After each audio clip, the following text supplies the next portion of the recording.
Well, we are glad to have you, Alyssa. That is great. Woohoo. Whoops, I have to turn that down. Let's see. Oh, I need to turn that off. Sorry, I got some feedback coming. We're going to get started here in just a second.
Well, good evening, folks. Glad you're here. And I know we are getting ready to have a wonderful meeting. Mary, I know you posted in Facebook earlier, and I'm glad you made it. Good evening. Good evening. This is going to be great. So I'm glad you guys are here. And I have somebody who normally might have been doing this by herself tonight. Looky here, over there. Yeah. It's Kristin. So excited. Back together again. Yeah, finally. Yay, right? So Kristin, I asked her to do this because typically she kind of blocks out this week to do this. And then next week is Memorial Day weekend in the United States. And then we have the first weekend of June, and summer has begun and all of that. And I wanted to share this story of what happened during the solar flares. And Kristin lives up north, and I come to find out she's never seen one yet before. Is that right? No. I feel like I've been educating so many people on how it's created, but have yet to see it myself. Yeah, well, it's coming. It's coming. Yes, It will definitely. happen. And Definitely especially during coming. this solar cycle, you've got another probably year. And I'm fully expecting now you guys will pack the car. And when we get some X1s, you'll be heading as north as you can go to see Yes. these. They I'm say it's the hoping, yeah. ultimate sky viewing event that you can possibly do. I'm hoping that I can go to one of those places that, it is a site that you go to see the auroras. I would love to see them one day. They're I full know that capacity. several of us have been threatening a get together. Maybe that's what we should do. The problem is it would have to be very, you can't plan this, right? No, yeah. But wow, that would be really cool to do. That would be very cool. All right, we're going to get in here pretty quickly because I have a packed set of slides to show you guys. So let me just go in with the card that I drew tonight. It was the Six of Cups. Isn't that great? I love the dogs. So Isn't cute. that fun? I know. What a great way to start it, huh? Oh, this is so cool. I got a little weepy when I started reading this. Nostalgia. Reconnecting with people from the past. Harmony. Themes of your life. The inner child and the future self. On the shadow side, being stuck in the past, which is easy to do. Lamenting decisions and actions. A need to forgive somebody. A reminder to forgive your own self. Letting people in. A need to deal with regret. Don't we all have them? Listen to this. You may be experiencing nostalgia or feeling triggered by old memories. It's time to forgive yourself by releasing any residual guilt that you still carry from past relationships, trauma, or previous actions. Accept your humanness and stop lamenting the decisions that you've made up until now. Kristen, I don't think anybody heard that last line. I'll read it again. You're right. You should repeat it. Accept your humanness Mm. and stop lamenting the decisions you've made up until now. Beginning now. Memories are a profound tool for processing lessons and healing. Who you were can highlight how far you've come, and that growth can shine beauty on wherever you are headed next. Time is a beautiful thing. Contemplate the needs of your inner child, or listen to advice from your future self. Man, is this one loaded or what? Sometimes this card is a literal message that someone from your past is going to re-enter your life, or it's the perfect moment to reconnect with old kindreds and to reminisce. When we connect with all the moments on our timeline, we truly find our wholeness. I am at peace with my past. It has brought me to where I am meant to be. And you throw a dog in there too, and you've got a crown jewel, don't you? You really do. That's a great card. Isn't that beautiful? Beautiful. Man. Wow. All right. And we've got some great comments here. Hi, Esmon. Hope you're doing well in Canada. Brenda, glad you made it. You made it live. Is this seriously your first time? Well, welcome. And Susan's on her YouTube account. Good for you. Nancy lost her partner about 2 weeks ago. Yeah, you've been in my thoughts, Nancy. And was holding him in her arms when he left us. Your story of the blue light is just very touching. I know. That card has to be very emotional. So we're sending you love. Let's just do that. We do that pretty well here.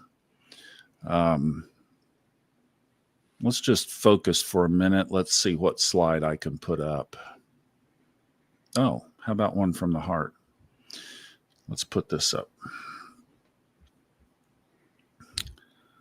And practice doing this. Hold on just a second, guys. Okay. I'm going to do this and that. And just from your heart, from the visual of your heart, send Nancy some healing, some love, obviously. Like a big hug. If you could stretch those animated arms up and out and around her, give her a big hug.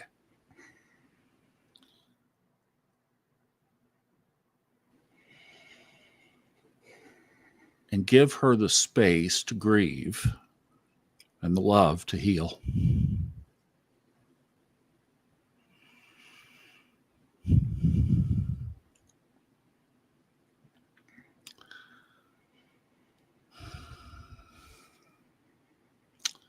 We love you, Nancy.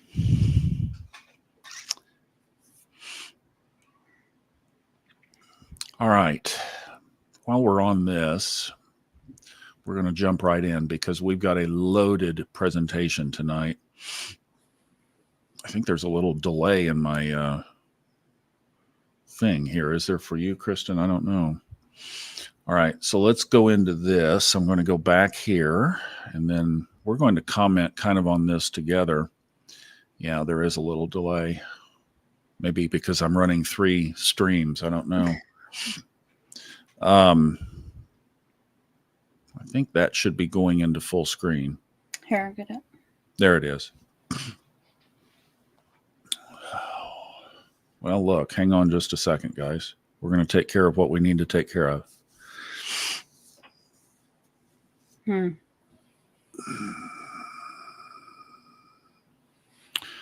Well, a big hug because you know my family did the same.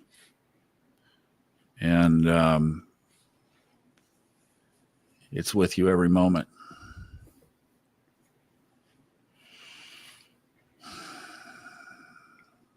So let's extend that love to Monica as well.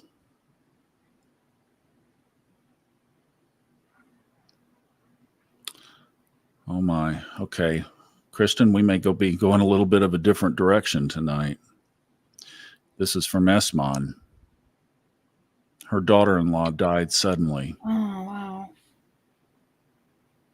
including leaving a 3-year-old son. Oh, Oh my. Oh my. Oh my.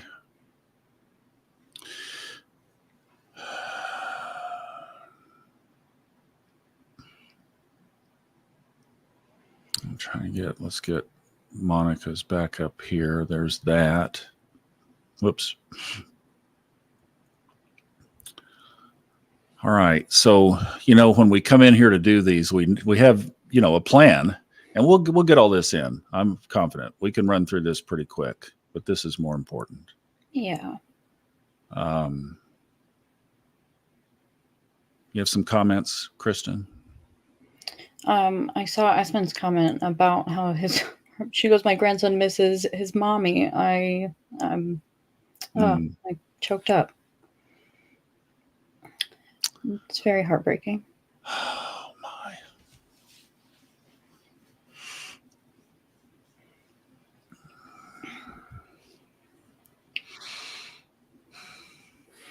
my. So much love to your family. This is our family. Yeah.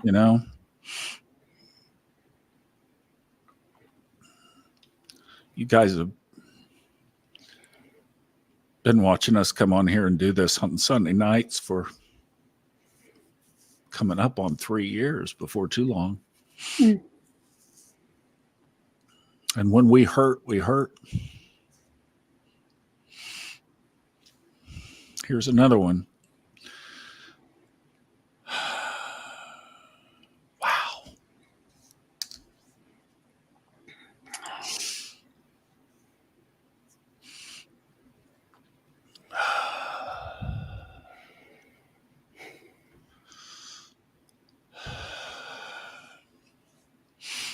So here's 3. Well, okay. Nancy, Monica, Esmon. And I am forgetting your name. And I am so sorry. And when you say it and put it in the chat, I'm going to kick myself. 4. I'm 5.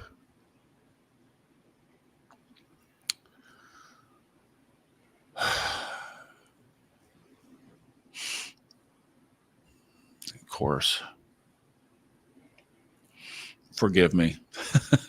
Do my best to remember. There's 6.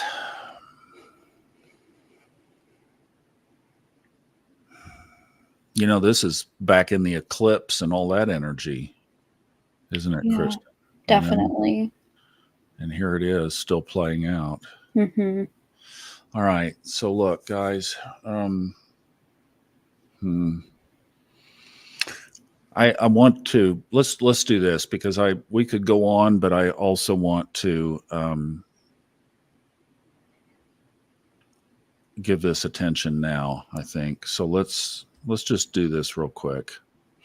We got 6 people that have mentioned challenges with loved ones. Oh wow, here's Brenda leaving her family in 9 days to move for work. So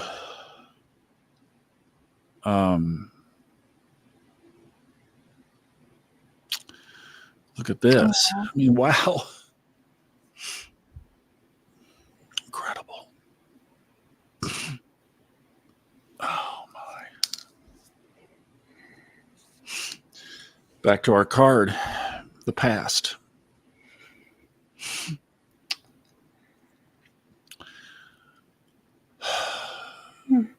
I hope for those of you who have this hole in your heart this evening, we're going to be talking about the heart. We will. And this affects it directly. Yeah. Those of you who have a hole in your heart through this,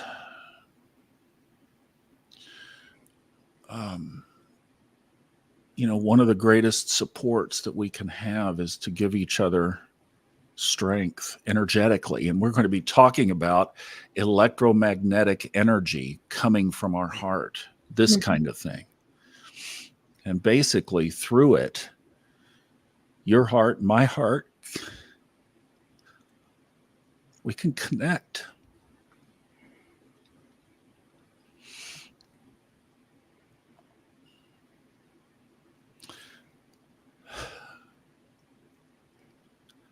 That's the image here.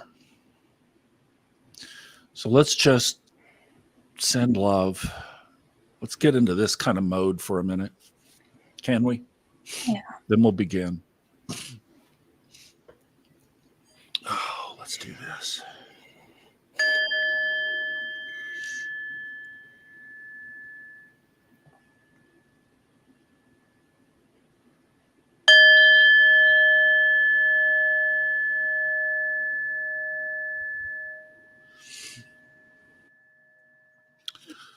If you can, do an Om.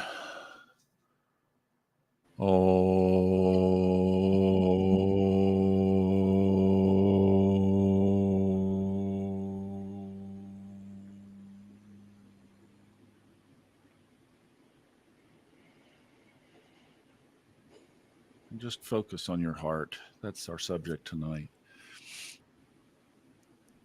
Focus on its radiant ability to send out.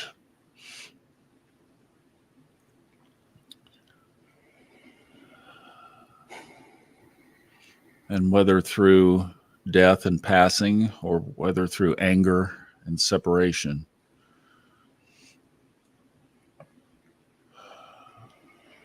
we have at least 6 or 7 of us who don't have communication with somebody that we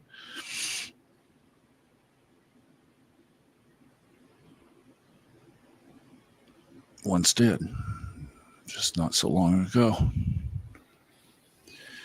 And if somebody cuts you off, it's the same as a death in a sense. And in some ways, they say it's more painful because at least with death, you close.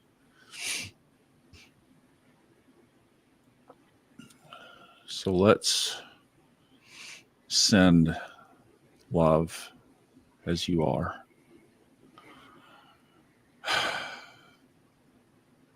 Yeah.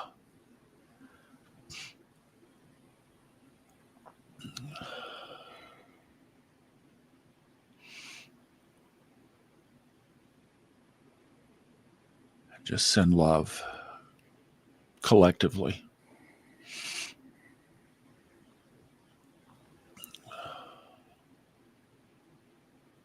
And now send strength to yourself first. Put your mask on, and then send strength out to the group.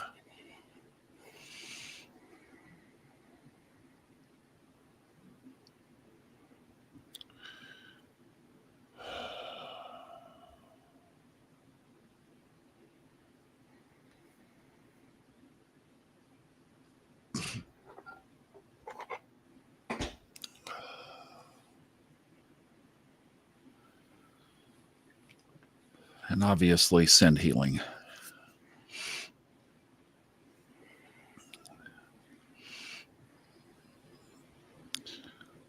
And thank you for letting us break pattern here.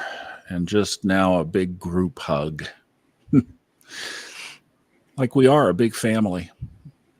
And I hope those of you who are experiencing this feel the hug and feel the love.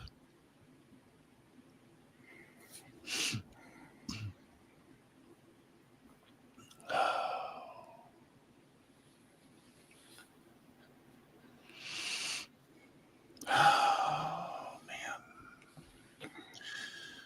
So let me just catch up here, Kristin, on some, let's do this here and catch up on some comments here, because you guys are so amazing. And I love that you can express these comments and that we can share this together. It really, I think, who knew we stumbled into this program?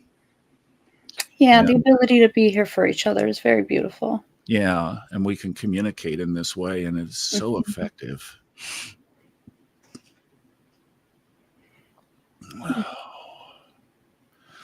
Just read these comments. I'm not going to read them. You guys can just share. And this allows people on all the platforms to see the comments too.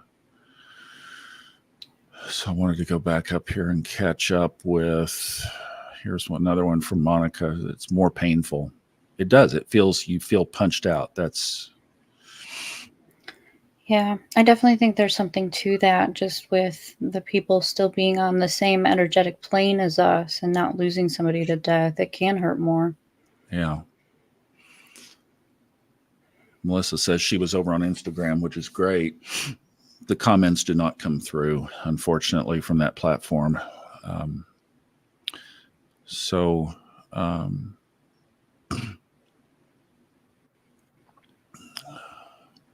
Here was the one I wanted to catch back up with. And this is so true. And we don't have time really to go into this tonight, but you guys saw what happened at the PGA. Probably it was all over the news that on the day that Mercury, the planet of transportation, squared Pluto, there was a fatality at the gates of the club there in Louisville at 5 a.m. And then the number one golfer in the world gets arrested because he got 2 signals from 2 different cops. And I'm not going to go into my feelings about it, but he got arrested for a felony charge for trying to get to his office. From the you can't make this stuff up department. So yeah, it was very challenging this week on a lot of fronts.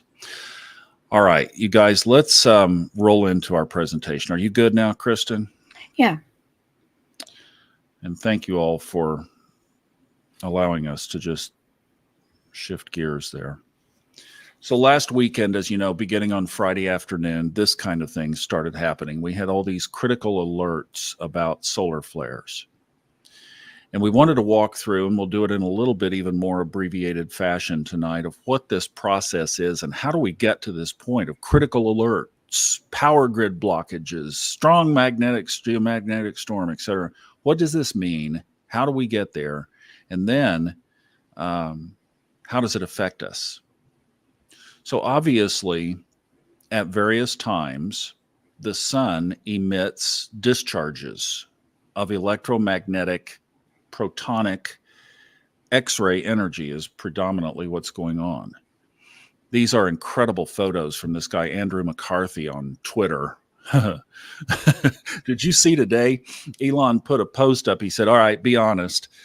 Y'all call it X or Twitter. And I didn't read one person in scrolling through the comments that said X. Twitter. You're right. It's Twitter. But this guy just posts, if you haven't found him yet and you want to see some amazing, he is an artist with a telescope. And this is another one of his shots. And this is actually the bad boy from last weekend. This is the one that did the damage. Wow. Isn't that amazing? Amazing. I mean, and this is the one that's doing the damage now. This one that you see those 2 dots kind of right there. That's where the hot spot is. And yet it looks like there's another one coming around. And these things move from left to right across the sun's face.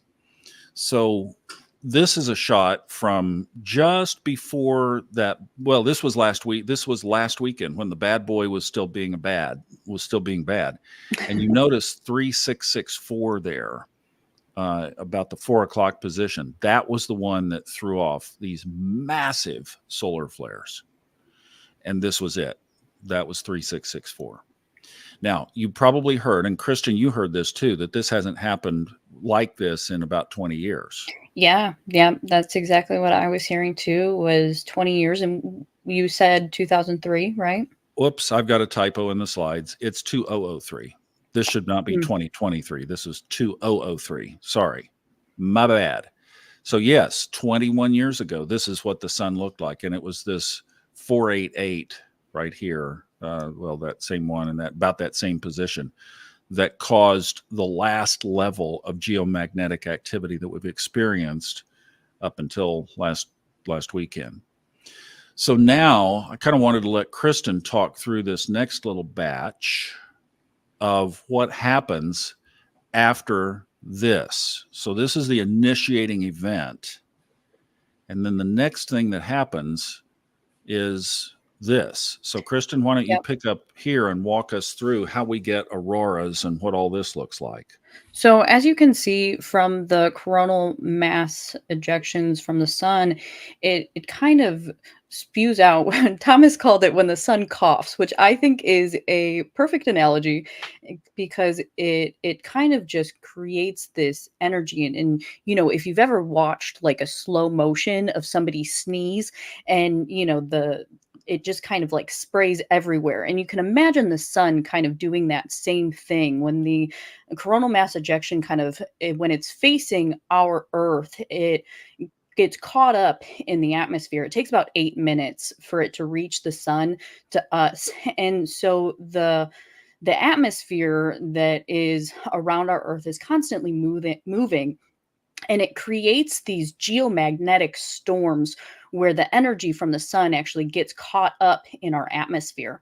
And those storms, you end up turning into auroras. Yes, beautiful picture. You can kind of see where the sun's flare kind of makes it into our atmosphere, and then the atmosphere, the way that in the pink lines you could see, that's the magnetic field, and it gets pulled into there and caught within the atmosphere. So the green circles around are the aurora ovals, and those are the places that at the poles where that geomagnetic energy ends up culminating, and the elements that get pulled into the atmosphere end up creating these beautiful colors. And there is a slide on here that associates the different elements, perfect, the different elements with the different colors. So as you can see here, whether that's green and it's oxygen, or the pink and the high altitudes, it could be like a pink or a red, or the blue, you get the nitrogen. And so all of these elements create these beautiful colors in the sky. This is a awesome picture from the auroras where it looks like an angel is actually in the sky. This is just from this last storm in North Carolina, correct, Thomas? I was living where this happened. Yeah,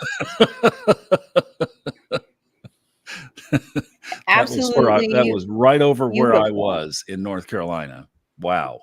Absolutely beautiful. But, I think that as you think about the magnetic energy of the sun and the earth, and the two combining to create this magnetic field, and the way that is a beautiful picture, the way that the magnetic storm just kind of ends up dancing through the winds of our atmosphere and creating these beautiful streaks of color. But all of these auroras are created from this solar powered storm. Just so powerful. And as we're rolling into this powerful solar cycle, I'm sure that we're going to get many more instances of possibilities of seeing the auroras lower and lower in the south than it normally is, where you have to travel closer to that orb at the top. So notice this shape from the earth. Notice the up and out and the Mhm. down and out. Notice it here and notice it here. Observe that. We're going to come back to that. You have a two-stage process. So from the time of the flare, from the time of this to the radio blackout, as Kristin said, is 8.3 minutes. I mean, that's what they say that's the speed of light, distance sun to the earth. All right. That happens quickly. And that's typically the ham radio operators and all this kind of thing. Yeah. And as you can see from this photo, this is the part of the earth that was actually facing the sun. So they're getting the primary focus of that. Exactly. That's the sneeze. That's the droplets hitting you in the face. Oh, thank you for covering your cough, kind of thing, right? That's that. Then 3 to 5 days later, you get what's called these well, it's this coronal mass ejections. You've seen the abbreviation on all these articles and everything, CMEs. Mhm. And this is a depiction. These are on the websites of the solarham.com and Space Weather Live, etc. It's created by the government. The government has 2 satellites out there. You see in the grid there, you see stereo A and B and then Earth. And they measure these through satellites. And so what you have in the middle of the circle is the sun. And this is the idea of, somebody said that these travel in like a lawn sprinkler spray, like out like that. And what you see, the 3 dots there, that's the Earth in the middle, and then those stereo A and B on either side. And if this were to be in motion, you would see it rotating clockwise, and they move from the sun and they come out. So it's predictable when they're going to hit. What happened last weekend was this is the once in 20 years. You had these KP8 and KP9 CME releases. That's the measurement scale. 9 is the highest. It doesn't go to 10. And Kristin, what happened last weekend for me was, this is what took place, was Friday afternoon, this began to happen. In 2013, I was diagnosed with atrial fibrillation. It was the result of a surgery that I had for atrial flutter. So flutter sounds like, no, that's fibrillation. Flutter is your heart beats really fast, but it beats in sinus rhythm. And they went in and did the ablation procedure, and 30% of the time from that surgery, you can be left with atrial fibrillation. So I guess I drew the lucky straw. Now, last Friday, I knew for several days and had been putting in the Facebook group that this was coming. And sure enough, and I was out running some errands, and it hit about 3 or 4 o'clock in the afternoon. And by the time I got home and got in my chair, I could barely move. I didn't have an episode. It didn't go to this. But what atrial fibrillation is triggered by is a misfire of, if you look on the graphic on the left, that sinus node, and they actually are not just in one place. There are hundreds of them that line that wall of that left aortic upper chamber of the heart. And they go find another receiving node, and your heart rhythm itself, the instructions to beat, are generated in the top of the heart. Well, what happens in atrial fibrillation is those signals start to bounce all over the place like you see on the right. And what that does is it causes the whole heart to quiver. And that's the image that you see on the right. Atrial fibrillation begins at the top of the heart. That one is not instantly fatal. But if you have ventricle tachycardia, that's the same thing originating from the lower chambers, that will kill you instantly. So this is serious stuff. This is what I started to research. So I'm sitting here last Friday, basically just feeling terrible. And that was that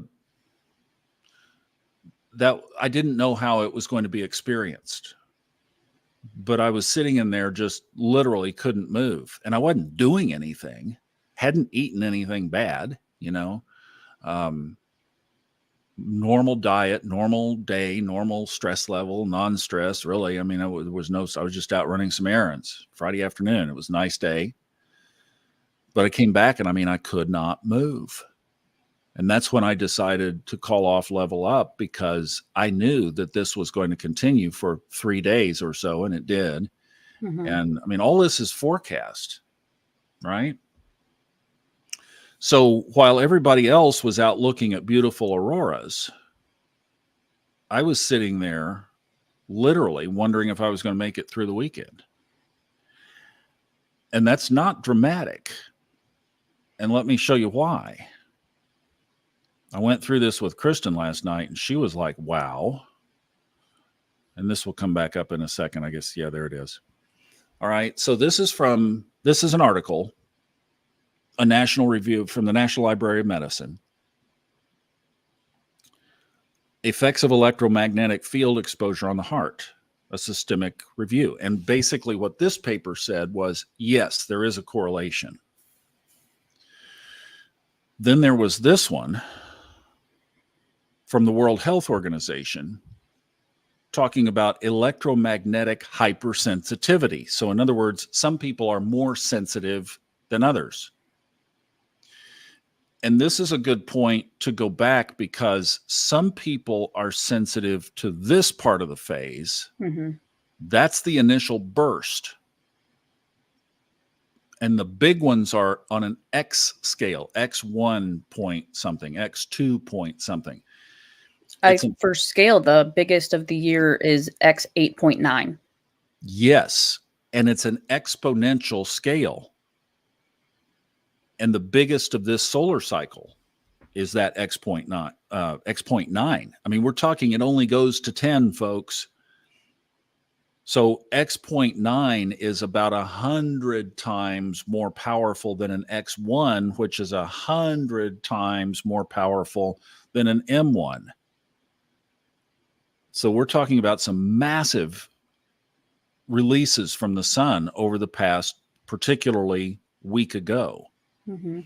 All right. Some people are sensitive to this. I was talking to Lynn Schaefer, and she said she feels these. The second part, these CMEs that are forecasts that come out, and boom, you can see the yellow blob. I mean, it's almost like following a Doppler radar as a storm crosses across the country. You can see it. But when this hit, that's what affected me. The second wave, the first wave didn't.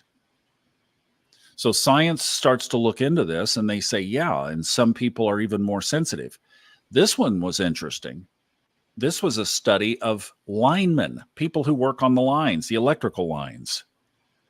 And basically what it concluded was that the effect is rhythmic, not structural. So in other words, it doesn't cause heart failure, it causes heart arrhythmias for that excessive exposure that these guys have on the power lines. This was another article written by 3 PhDs. Radio frequency electromagnetic waves may affect heart health. So they're starting to look into it. But this one was oh wow, from the Journal of American College of Cardiology. Solar flares are associated with higher rates of heart failure related to hospitalizations and death. Just wow. And this is what I was feeling last weekend. So listen to this. A study of 678,000 people, heart failure admissions to the hospital. Heart failure admissions and mortality were significantly increased during the days of higher solar activity consistently across 4 seasons. And the conclusion of this report, that rises in solar activity increase the rate of admission and mortality for heart failure by greater than 50%. You don't think I wasn't like, wow, seeing that? Did you have any idea of this, Kristin? No, I mean, you and I have had conversations related to this, but finding the science behind it and some of the studies definitely kind of just opens up the perspective of how big it actually could be. I mean, that's a big study. That's a really big study. 700,000 people, basically. Yeah, All that's right. not a small study. So there's more. So we had these graphics, right? We had this graphic. Mm-hmm. And this is the idea that I asked Kristin if she had heard of the HeartMath people. Some of you have. The HeartMath people have been around since, well, it said 30 years. That would be the 90s. I thought they even went back a little further than that. Basically, a bunch of smoking, token, doing whatever hippies up in San Francisco who happened to all be PhDs, like really smart people, right? And they got together and they were doing their thing, and they decided to look at the effect of the heart, exactly this very thing. So you may have seen some of their diagrams that our heart itself puts out its own electromagnetic field. So I wanted to dig into, well, what is this electromagnetic energy? And that's where I came across this kind of thing about, well, it's X-rays, protons, and then it's almost like this catch-all. But I found this. Remember how I was saying, remember the shape of these diagrams that showed things coming up and out of the earth? So when we go back and look at what is an electromagnet, and here's what this thing says, but notice that same shape, exactly that same shape from this electromagnetic device. So what is an electromagnet? They are different from permanent magnets. Electromagnets are made of coils of wire with electricity passing through them. Moving charges create magnetic fields. So when the coils of wire in an electromagnet have an electric current passing through them, the coils behave like a magnet. Like what? Like a what? Hold on here now. A magnet? When the electricity stops flowing, the coils don't act like a magnet anymore. Electromagnets are used in a lot of electronic devices when magnetic forces are only needed for short periods of time. I got to thinking, that sounds a whole lot like manifesting, doesn't it? So the heart math people, I went back to this. I hadn't visited it for a while. And one of the things that they track is basically the difference of the time between your heartbeats. So this is, would look like an EKG. And that's the, lub dub, dum dum, dum dum, dum dum. So after that, well, from point to point as they're measuring, boom, boom, that's the contraction, expansion, right? The contraction, in, out, in, out, in, out. And the timing between those beats is absolutely significant to our general well-being. So if you're in a frustrated state and you measure this, which the HeartMath people created stuff to measure this with, you have a chaotic rhythmic pattern. But if you deploy what they call coherence in your heart, which basically structures these in between the beats symmetrically, then you have a smoothed out heart rhythm. And I pulled mine out this afternoon and just connected it not long before we started here tonight. And through that rhythmic breathing, this is what I had. I had the blue is you're close, but not quite. And then the green is in coherence. Oh, wow. Pulled that out, doing pretty good. So our heart does indeed send out its own electromagnetic field, just like the one that Kristin was talking about that creates the auras and auroras. And it is an aura. It's an aurora around our aura. And what happens when have you ever had one of those camera scans, those aura cameras, Kristin? I haven't, but I was actually doing a lot of research on that. I guess it was a Russian scientist from like 1939 who had originally like created that aura camera. So this is a study that's been around for a long time as well. It is. It's an aurora. I mean, we need to really do a lot more research on this because it is an aurora around our own body. Yes. It's electromagnetic energy. So when I put all this together and realized that this was absolutely impactful, and then I found this college of American College of Cardiology saying that, yeah, this stuff does have a big effect. I wanted to know what I could do to shore up things to better protect myself, because we are in solar cycle 25 now. It started in 2019. This is not woo-woo. This is nasa.gov. They last 11 years. And I've mentioned this before, but if you ask any ham radio operator about this, they will go, oh, yeah, instantly. They follow this stuff because it affects what a ham radio can do as far as its reach. And if you're into rocket science and stuff like that, you know about it as well, because it affects satellites and GPS and stuff in space. So here, and realizing that we are peaking sometime between now and next summer for solar cycle 25. So we've been going up. Now we're going to hit the top. Now we're going to come back, and then we'll come back down. The next one begins in 2031, rinse and repeat. But I'm not kidding.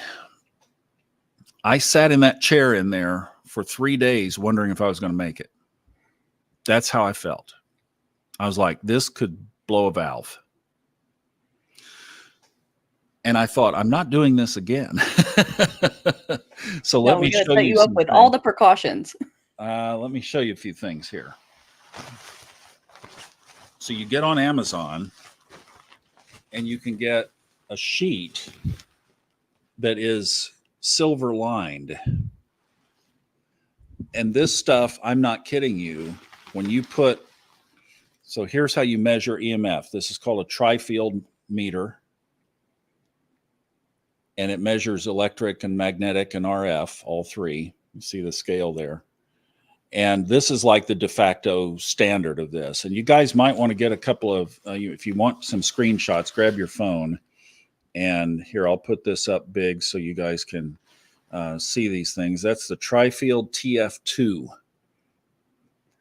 And then, of course, this will be on the replay. So I got this sheet, and this is just a blanket. But I can take this meter, and if the electromagnetic interference is strong outside of it, and I put it behind it, it's really impossible to do on the camera, but if I put it behind it, it goes basically to zero.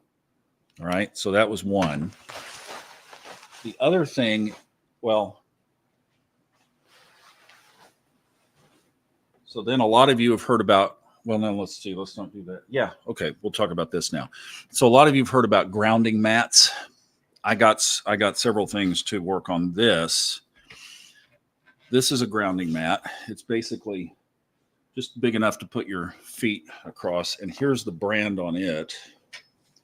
And I put this brand in the notes. I put the brand in the notes. I don't want to, it's down there somewhere. There it is.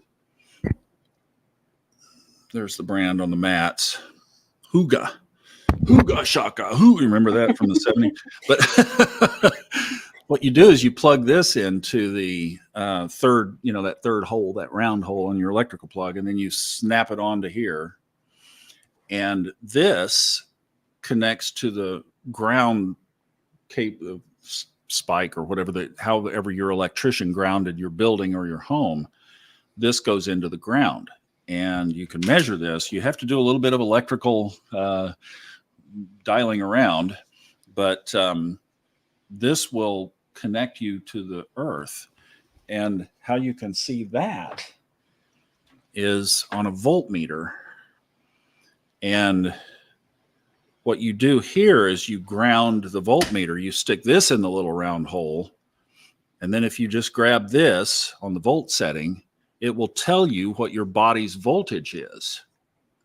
And interestingly, it's lower in the morning when you wake up. So it goes down overnight. And then when you get going in the day. But if you connect this up and your mat's working right, and you touch the mat with bare skin, this goes almost to zero instantly. So when you have Mars and the sun in Scorpio together, you don't do anything halfway. This is a t-shirt. and I put this in the slides, and I will show you at least this. And this this is from that same Huga people. It also has a grounding plug. So inside is the silver, outside is cotton, and when you test this and you're touching all of your, it's a t-shirt, it goes to zero big time. And then when I put the tri-field underneath it and covered it, did a little canopy and covered it up and looked at it, it goes to zero. So when I recorded with Robert this morning, I had this t-shirt on and I had it plugged in, grounding myself. And I was in the booth today for about 3 hours this morning. And I normally come out of there I can feel the exhaustion. I can feel the EMF effect. Not with this. All right. Now, if we have some more of those KP8s and 9s, I was like, I'll be doggone. So I've got my little blankie. Oh, perfect. Same thing. Now, does it protect everything? No, but I'm not going to sit through another 8 and a 9. And I got all of this before I found that college of reports. Here's one other. This is the same thing. And I saw somebody, Nancy, said that she had sheets in her sites. Here's $23 for a pillowcase. Cool. A grounding pillowcase. So sheets are more expensive. This gives you, I think, as good of contact. Plug it in here. And this is, a regular size pillowcase.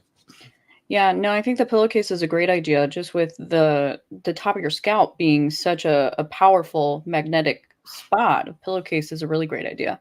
Yeah, for sure. And then so cool though. I mean, great collection of stuff for. Where did I put that? Okay, I guess it didn't get in this last saved version. Okay. It's that brand I just showed you. Huga. Huga is the mat, and they make a mat kit that gives you the tester. They're not this voltage tester that I went and got by myself. Not the tri-field. That's another thing. But it gives you a thing to test the grounding. It gives you several accessories. I would recommend the kit, but if you can. But that Huga is the mat, the t-shirt, and they have various sizes, and a couple of other things. And then they also do red light therapy. Have you ever looked into that, Kristin? I do. I actually have an infrared sauna. I do it regularly. What kind of benefits would you say you experience? Well, I would say that there's a lot of health benefits, whether it be to sweat out toxins and, have your body regulate. And I also like to use it as my meditation time as well. It's my time that, I put my phone away, and it is a grounding experience for me as well. Okay. All right. So that's kind of my little package. And then I put the HeartMath app back on my phone, and you just put a little thing on your ear and, saw the test with that. So I'm going to start monitoring that as well, and just really digging into what is this about this field that is around our body. There is one other thing I wanted to tell you guys about while we're here. Kristin and I are starting something new, and it's going to be announced officially on tomorrow's podcast. You get the early glimpse. Kristin got into doing this. Well, you were, talk about it. Yeah, from the sky. I've been studying the astrology of luck, and I think it's been a really interesting practice. I first got into it from a gentleman that calls himself the gambling astrologer, and I just kind of started to study lucky aspects and, timing techniques that you can use to kind of push forward things that you want to move forward, and you can be lucky in many different things, whether that is relationship, work, or even financial. So we are starting a club.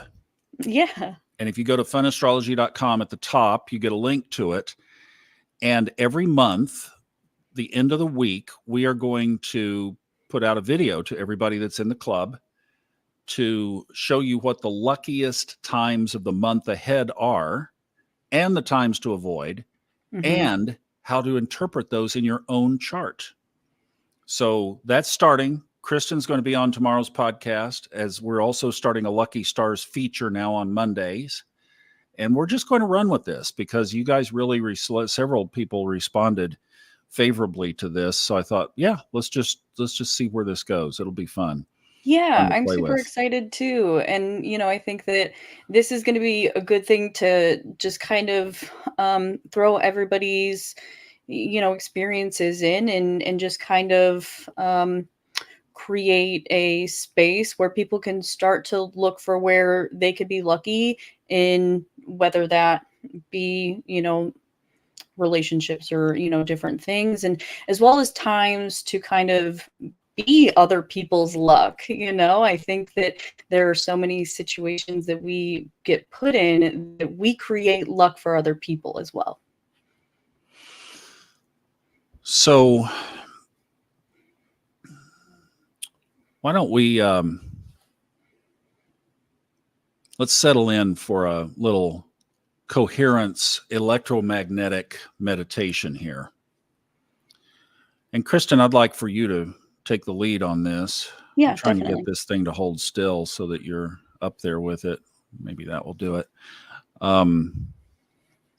And the best way to achieve the coherence from heart math is just slow, rhythmic breathing. So as we get into this, let me see if I can kind of do a demonstration of, it's a slow inhale, probably about a 4 or 5 second inhale, a little bit of a pause, and then an exhale. So it's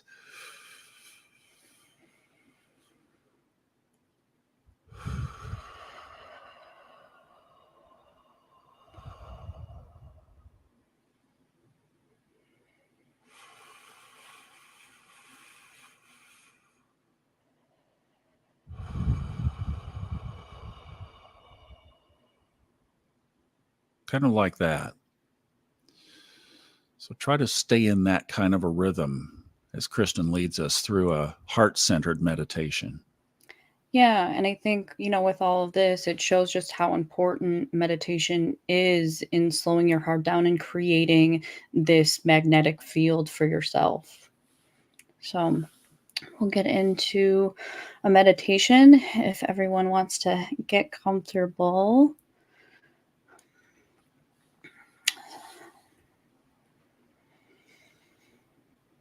Breathing in and breathing out.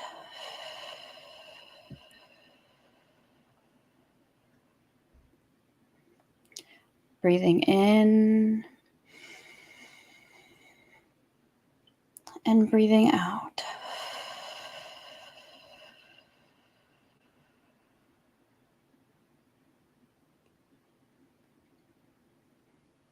I want us all to picture our auras around us.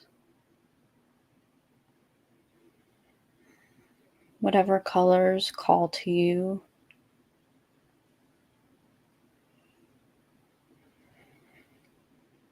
Reaching a couple feet beyond our bodies.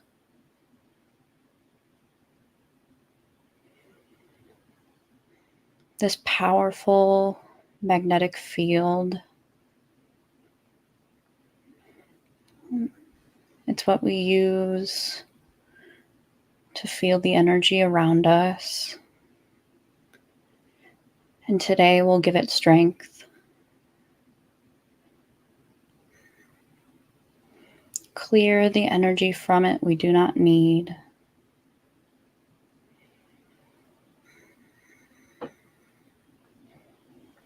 aligning our chakras to increase the power of this magnetic field.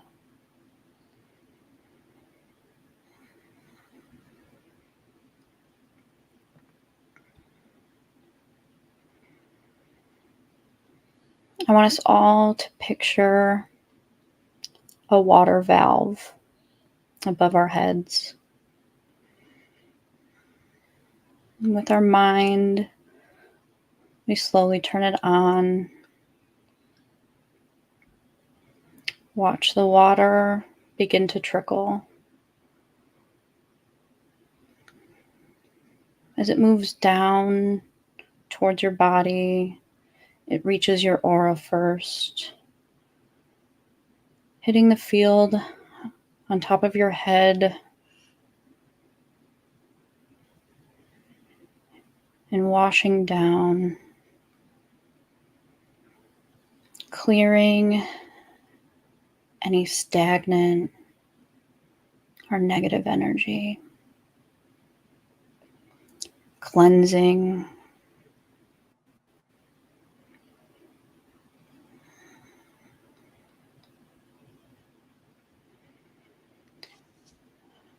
Water often holds magnetic energy itself, giving this magnetic field around us the power of water.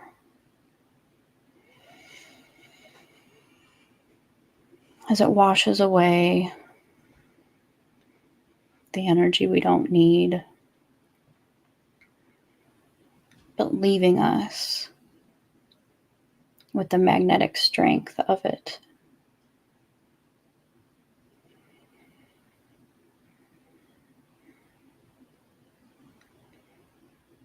As we feel this cleansing,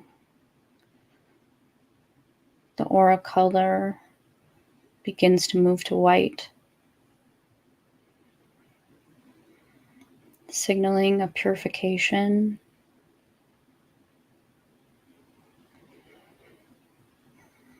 Showing you the powerful field that you can manipulate. At any point, you can do this and clear the energy you do not need, creating a powerful protective field around yourself.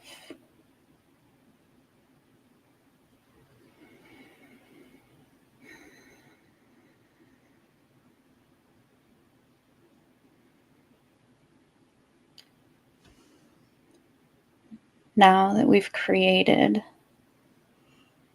this powerful energy on our own, I want us to focus on the energy fields of the people around us that maybe need a little clearing themselves.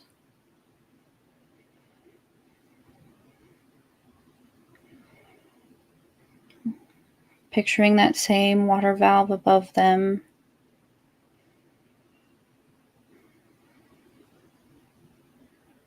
and creating that same practice.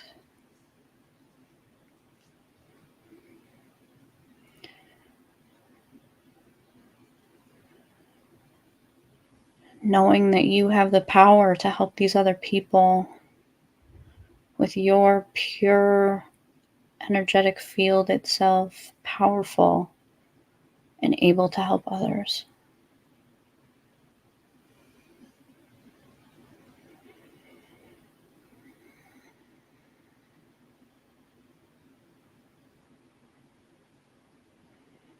As we guide the water across their magnetic fields to turn their fields white, just like ours, knowing that they are going to be able to go to other people and do the same.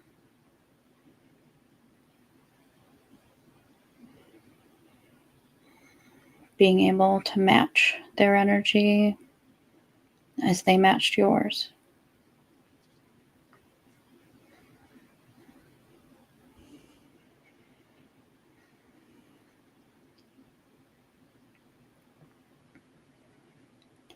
As you picture the people that they've touched after you have helped them, picture the people multiplying, changing their aura colors to white,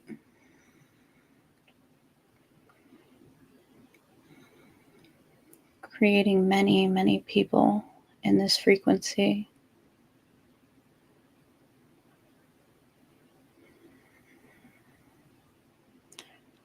Drawing each other to one another as they're all able to match that same vibration.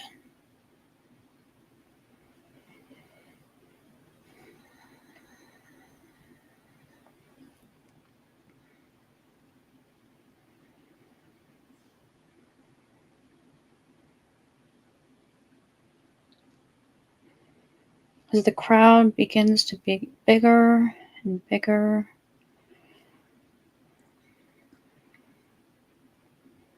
picturing more and more of the population with beautiful white auras. Our eyes begin to scan out, and we see our beautiful Earth and its beautiful magnetic field.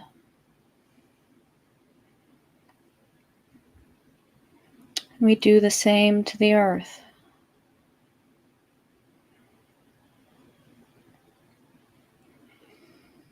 As the cleansing water moves across the magnetic field, purifying, healing, and creating a white light.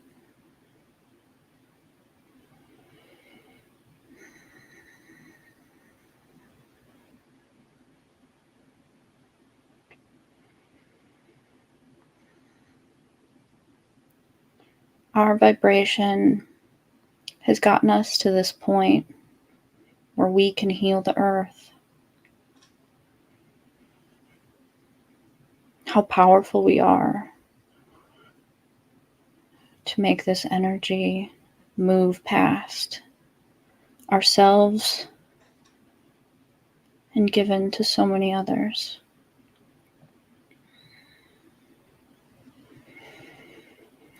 Creating this on a big scale. A scale that has made a difference in not only our lives, the lives of the people around us, but also humanity.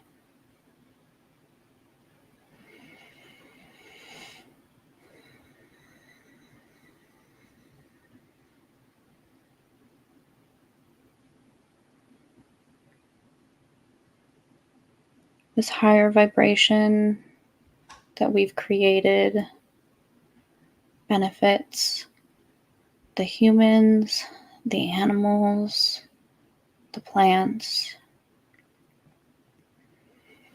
and all the energetic beings around us.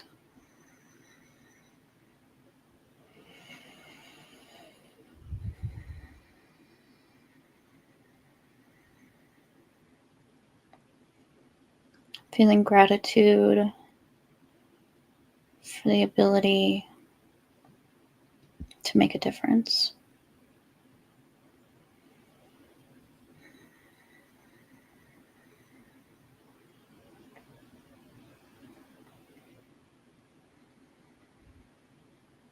In these moments, we heal our magnetic fields and the fields of everyone around us.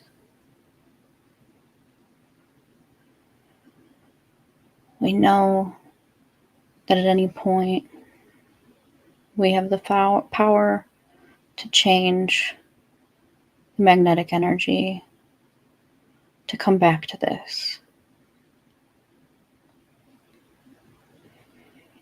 If ever we feel energy is stagnant, we come back to this.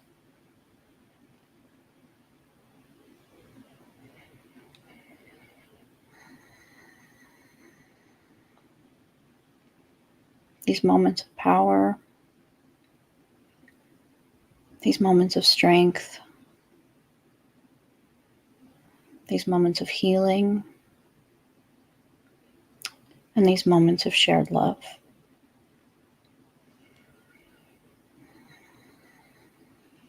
And that's why we continue to come back here as love,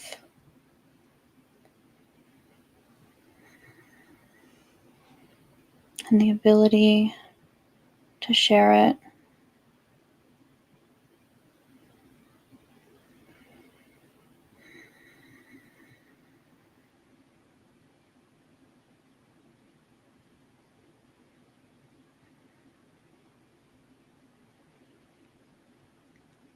Holding close this warmth,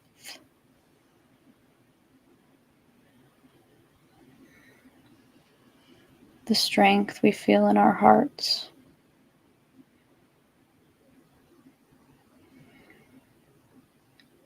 The power in our chest, where this magnetic field stems from.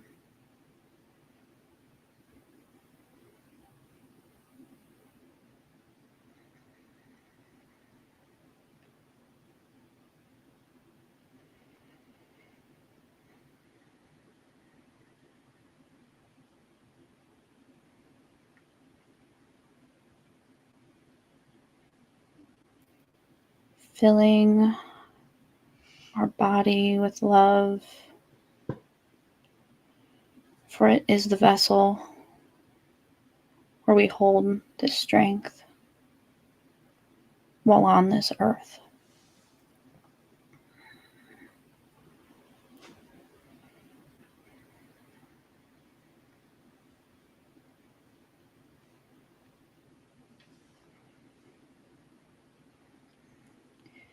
Taking several more deep breaths to regulate our bodies.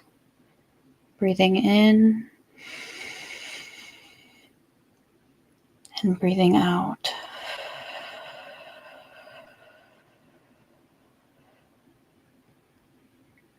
Breathing in and breathing out.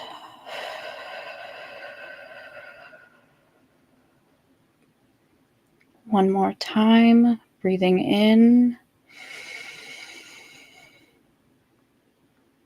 and breathing out.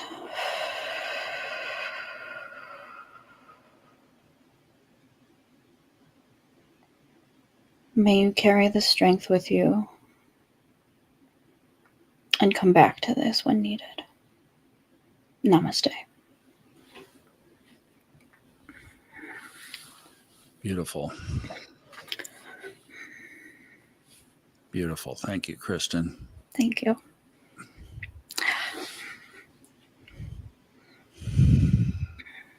We've got a lot of work to do on this topic, but knowing that we are electromagnetic generators who can create magnets within us ought to get you inspired to follow this path, right? Absolutely. It's a beautiful topic with so many levels to it that, yeah, I'm sure we'll come back to this many times. When I saw all of that connect, like it happens, everything is fractaled. Mm-hmm. For something big, you can break it down to something small and see it replicated in the small from the big. You do this in the stock market all the time. You can look at a chart from a 1 day perspective, a 4 hour perspective, a 30-minute perspective, a 1 minute perspective. It's all a fractal. It operates the same way. So if it's happening out there and we can go see it in the form of auroras. And we know that it's happening around us because people see auras. I don't, but some people do. Yeah. And we've got the same thing going on. And then if we have this outflow from us that can be turned on and off through electromagnetic energy to attract as a magnet, put all that together. Yeah. We are underutilizing our abilities. That's the bottom line. We just have to figure out how to get there.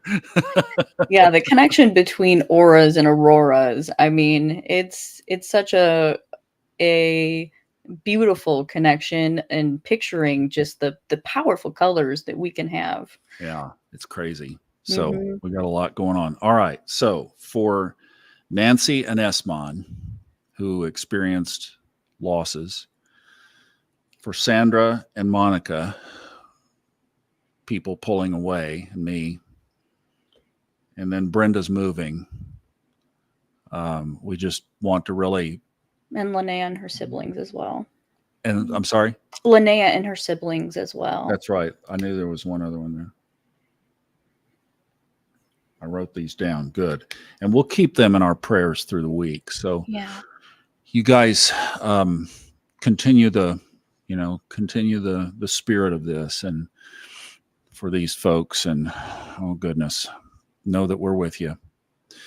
We'll be in the Facebook group this week if you'd like to join us over there.